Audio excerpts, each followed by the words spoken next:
On pense souvent que se sacrifier, c'est la clé pour être apprécié, pour être une bonne personne. On dit oui à tout, on se plie en quatre pour les autres. Mais au final, qu'est-ce qu'on y gagne?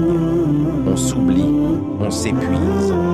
Pire, on commence à se demander qui on est vraiment, à part être le héros de service pour les autres. Comment savoir si on en fait trop? Simple.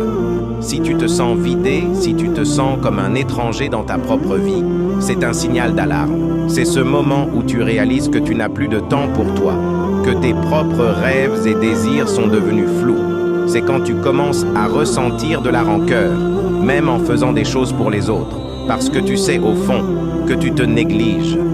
Le sacrifice constant, ça érode l'estime de soi. On commence à se sentir moins important, moins digne d'être écouté. C'est comme si nos propres besoins et opinions ne comptaient pas. Et c'est là le danger.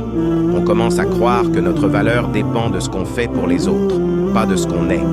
On perd notre identité, notre propre voix dans le bruit de tout ce qu'on fait pour satisfaire les autres.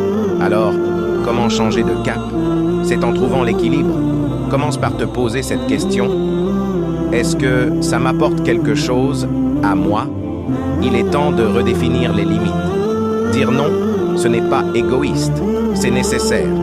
C'est en prenant soin de toi que tu peux offrir le meilleur aux autres. Et surtout, n'oublie pas de nourrir tes propres rêves et passions. C'est ça, se réapproprier sa vie. Bref, se sacrifier sans limite, c'est se perdre. Se respecter, s'écouter, c'est aussi montrer aux autres comment te traiter. Rappelle-toi que tu es aussi important que ceux que tu cherches à aider. Ta voix compte, ta vie compte. Ne te perds pas en cherchant à être tout pour tout le monde.